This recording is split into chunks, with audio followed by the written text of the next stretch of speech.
Dengan penyelidikan akhir-akhir ini, misteri itu menjadi semakin dalam. Karena mereka tidak mengetahui siapa orang kedua yang bertarung dengan Dao Jue Tianzun. Hanya orang kuat setingkat Tianzun yang bisa bertarung dengan Dao Jue Tianzun. Namun, para Master Tianzun di Tiangong semuanya ada di sana, dan tidak ada berita sama sekali. Jadi, siapa yang bertarung dengan Dao Jue Tianzun? Jueju Tianzun terdiam, dan dia berkata dengan sungguh-sungguh, saya tidak tahu kapan Tuan Shen Gong Tianzun akan kembali. Untuk rencana saat ini, satu-satunya yang bisa menemukan orang lain adalah Shen Gong Tianzun. Karena hanya dia yang berhak melihat token identitas di Menara Guyu. Tuan Shen Gong Tianzun, tampaknya berurusan dengan masalah yang sangat penting. Saya telah menerima jawabannya, tetapi itu hanya beberapa kata. Ucap Tianzun pengrajin kuno menggelengkan kepalanya. Jueju Tianzun menghela nafas dan berkata, saya tidak tahu apa yang sedang disibukkan oleh Tuan Shen Gong Tianzun. Dia tidak bisa buru-buru kembali bahkan ketika ada mata-mata di Menara Guyu. Dalam 3 hari, melalui upaya tak henti-hentinya, mereka benar-benar menghubungi Shen Gong Tianzun. Namun, setelah mengetahui situasi di sini, Shen Gong Tianzun benar-benar kembali dengan beberapa informasi yang sulit dan tidak jelas, memberitahu mereka bahwa dia tidak dapat buru-buru kembali dalam waktu singkat, dan mereka perlu menjaga tempat rahasia markas besar. Kemudian, pesan itu rusak. Tampaknya tempat di mana Shen Gong Tianzun berada sangat jauh dari sini, bahkan merupakan tempat rahasia khusus. Saya tidak tahu di mana Tuan Shen Gong Tianzun berada. Ucap Jueju Tianzun menoleh dan menghela nafas.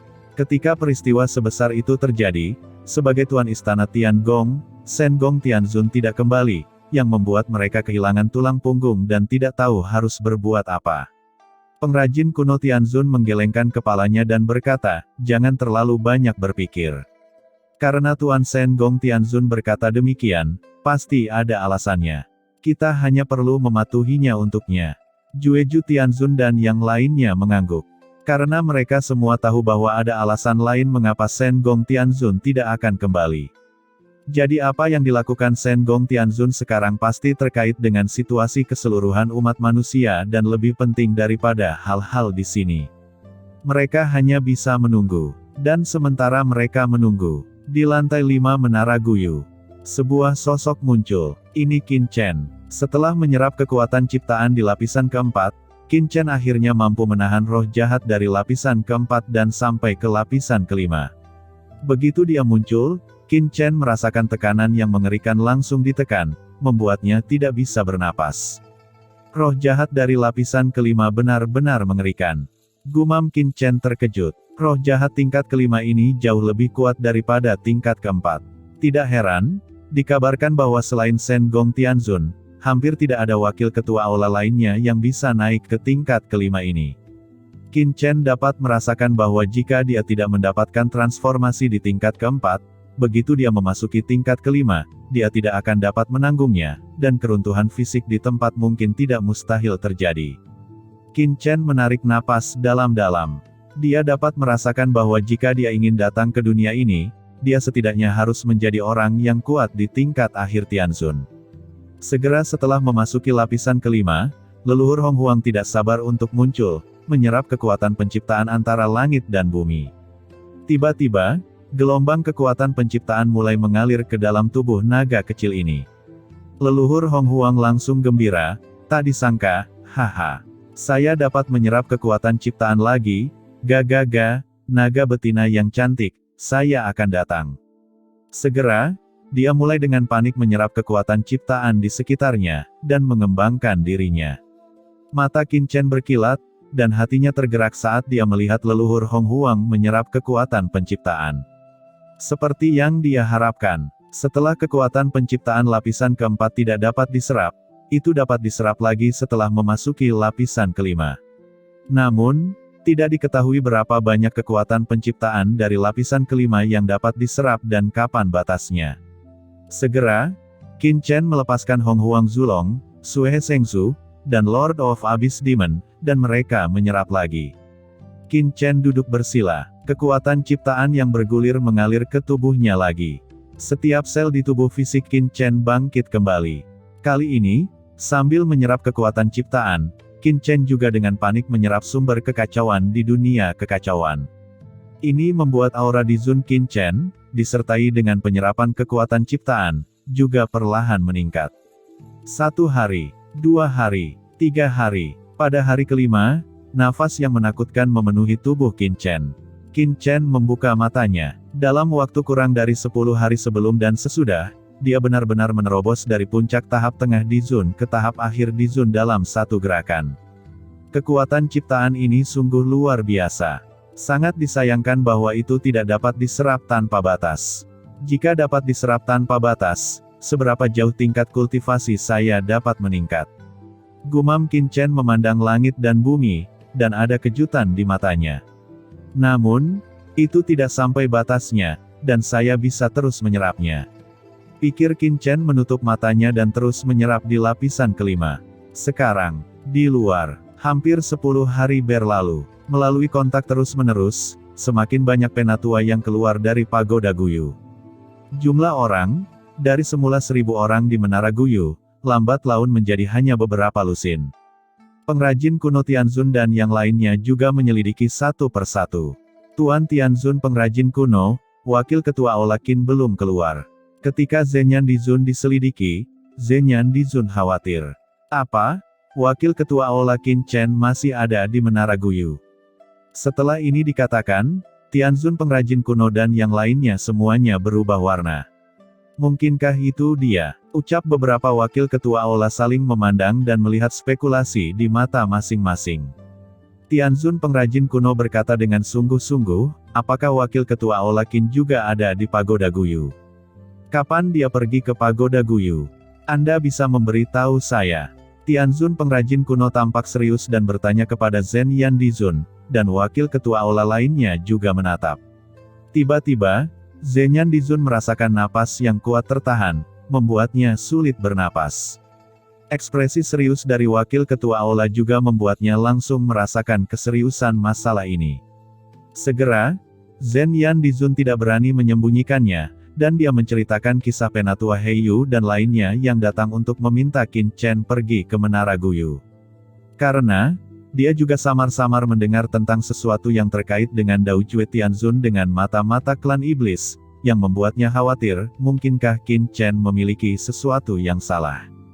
Zhenyan Dizun tidak dapat mempercayainya di dalam hatinya, tetapi karena Qin Chen belum keluar sampai sekarang, dia benar-benar cemas dan hanya bisa menceritakan semuanya. Setelah mendengar kata-kata Zhenyan Dizun, mata Tianzun pengrajin kuno dan yang lainnya tiba-tiba memadat, terutama setelah mengetahui bahwa Qin Chen pergi ke lantai 3 Pagoda Yu kuno di bawah kepemimpinan penatua Heiyu. Hati Tianzun pengrajin kuno bahkan lebih terkejut. Cepat katakan, padaku, siapa lagi yang membawa Qin Chen ke Pagoda Guyu saat itu? Tanya Tianzun pengrajin kuno dengan cemas. Ada penatua Long Yuan, penatua Tiangu, ucap Zhenyan Dizun.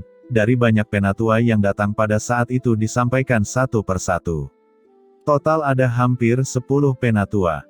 Semuanya terkenal di tempat rahasia markas besar Tiangong. Selain itu, apa lagi yang kamu tahu? Ucap Tianzun pengrajin kuno menatap Zhenyan Dizun. Melihat ekspresi wakil ketua Aula, hatinya tenggelam, dan jejak ketidakbahagiaan muncul. Dia menggelengkan kepalanya dan berkata dengan cemas, tidak ada lagi. Tianzun pengrajin kuno menarik napas dalam-dalam dan berkata dengan suara yang dalam, baiklah, kamu tinggal di mansion dulu.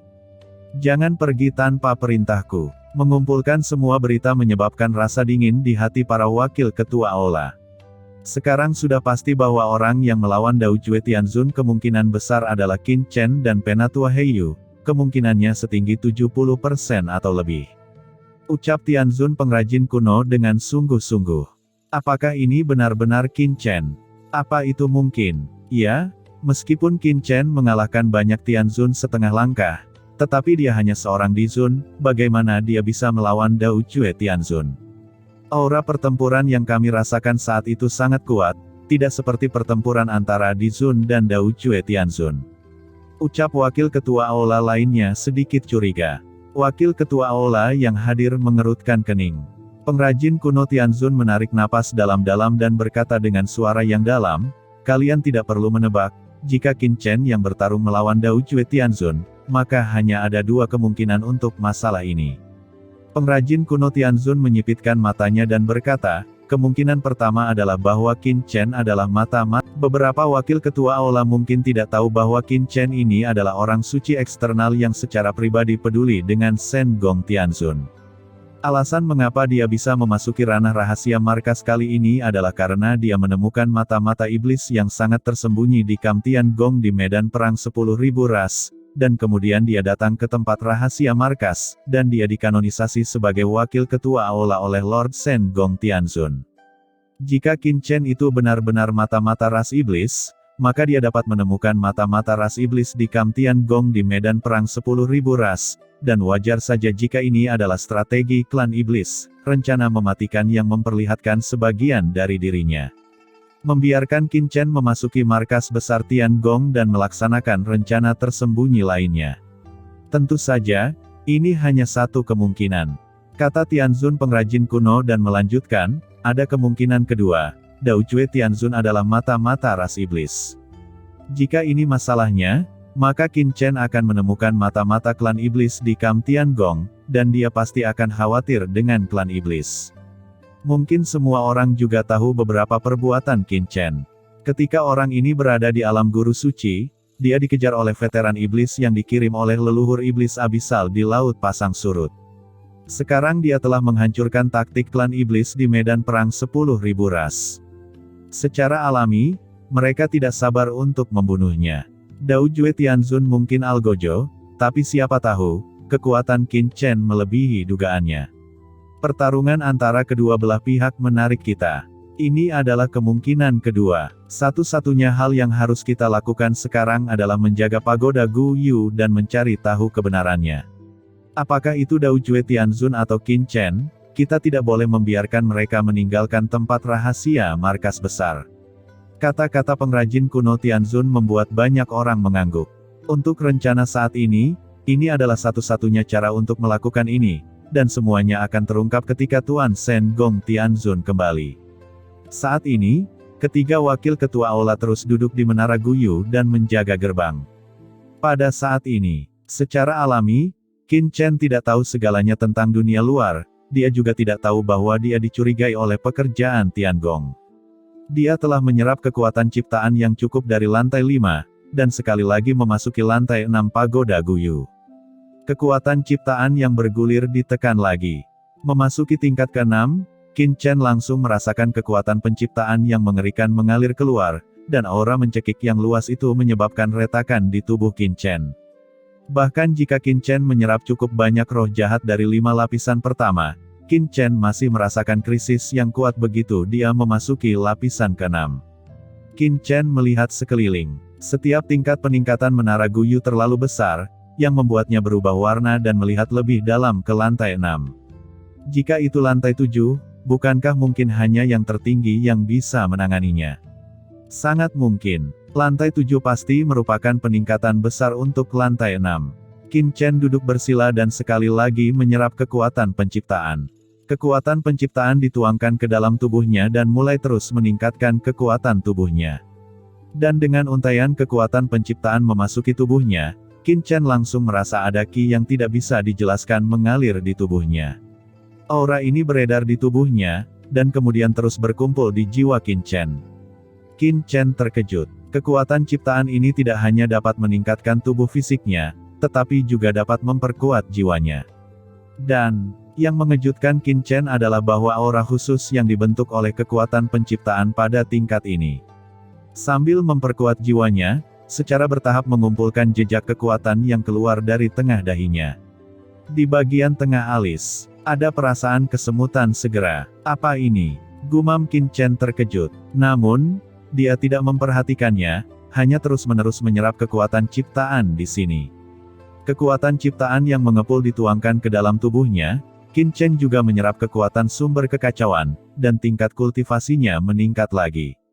1 hari, 10 hari, sebulan, 3 bulan. Kali ini, Qin Chen berlatih di sini selama 3 bulan penuh. Pada hari ini, saat Qin Chen tidak bisa lagi menyerap kekuatan penciptaan, sebuah mata tiba-tiba terbentuk di atas alisnya.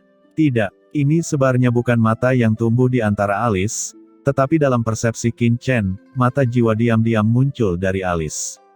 Mata jiwa ini sangat kabur, sangat hampa, dan jika menjulang, itu hanyalah bayangan dari jalan besar. Aku benar-benar memadatkan mata. Apa-apaan ini? Gumam Qin Chen terkejut, dan bertanya pada naga leluhur Hong Huang dan leluhur suci Sungai Darah. Setelah melihat ini, leluhur Hong Huang dan leluhur suci Sungai Darah tidak dapat menahan keterkejutannya. Kekuatan penciptaan menyatu di antara alis untuk membentuk mata. Pernahkah Anda mendengar tentang ini? Tidak? Apakah itu mata ciptaan yang legendaris? Tiba-tiba, Hong Huang Zulong dan Sue Sengzu saling melirik, dan mau tidak mau berseru dengan ngeri. Mata penciptaan, apa itu? Ucap Qin Chen bertanya. Naga leluhur Hong Huang menggelengkan kepalanya, saya tidak tahu ini, tetapi saya telah mendengar bahwa mata ciptaan adalah jenis kekuatan magis yang khusus. Itu adalah kekuatan magis yang dikenali oleh ciptaan. Itu bisa melihat melalui semua kepalsuan dan mencapai esensi. Melihat melalui makna sebenarnya dari alam semesta ini, setiap orang kuat di alam semesta tidak memiliki tempat untuk bersembunyi di depan mata ciptaan. Dikatakan bahwa hanya orang yang lahir dalam kekacauan yang dapat memadatkan mata ciptaan. Namun, di era kekacauan kuno, bahkan jika begitu banyak makhluk primordial dan iblis yang kacau lahir, hanya sedikit yang memadatkan mata ciptaan, itu hanya dalam legenda. Kata Hong Huang Zulong dan yang lainnya menggelengkan kepala, tanpa sadar Qin Chen bisa memadatkan mata ciptaan. Mata penciptaan. Gumam Qin Chen menyipitkan matanya, itu terdengar sangat mengagumkan. Perhatian Qin Chen terfokus pada mata jiwa di tengah alisnya, mencoba membukanya. Tiba-tiba, aura misterius muncul dari Qin Chen. Di samping, leluhur Hong Huang dan leluhur suci Sungai Darah sedikit ngeri. Akankah itu benar-benar memadatkan mata ciptaan? Saya selalu merasa bahwa ada kekuatan khusus di Qin Chen, bahkan mereka sedikit berdenyut. Tapi ini terlalu luar biasa. Ada terlalu banyak hal aneh tentang Qin Chen, dan dia tidak bisa menilai dengan akal sehat sama sekali. Qin Chen mendesak matanya dengan panik, dia mendesak semua kekuatannya untuk membuka mata ini. Namun, mata ini tidak bergerak sama sekali. Tidak, pasti ada jalan. Pikir Qin Chen, hatinya bergerak, mendesak teknik menambal langit. Di tubuh Qin Chen, kekuatan ciptaan yang terserap memadat di tengah alisnya, dan berkumpul di mata jiwa yang tak terlihat. Saat berikutnya, Qin Chen hanya merasakan alisnya bergerak. Mata tak terlihat di antara alis Qin Chen tiba-tiba terbuka. Tiba-tiba, visi Qin Chen berubah secara mengejutkan. Dia memandangi kehampaan, dan kekuatan roh jahat yang keruh sebelumnya, pada saat ini, samar-samar menunjukkan sebuah jalan. Dia melihat leluhur Hong Huang dan leluhur suci Sungai Darah lagi, dan seketika, di atas kepala mereka, melihat bayangan berbentuk naga dan cahaya berdarah. Bayangan berbentuk naga dan cahaya berdarah ini, tinggi di atas, sangat kuat, seperti matahari yang terik, sangat menyilaukan. Jalan naga sejati, jalan Sungai Darah. Kali ini, Qin Chen melihat dengan sangat jelas. Pada saat ini, Qin Chen sepertinya melihat arti sebenarnya antara langit dan bumi. Leluhur Hong Huang dan leluhur suci Sungai Darah sangat kecil, dan sangat sulit untuk dideteksi di bawah roh jahat menara kuno ini. Tetapi pada saat ini, Qin Chen membuka mata jiwanya, dan jalan kedua pria itu ditangguhkan di langit, bahkan jika tidak ada kekuatan Qi dan darah, gelombang mengerikan dari jalan itu masih membuat Qin Chen jelas merasakannya.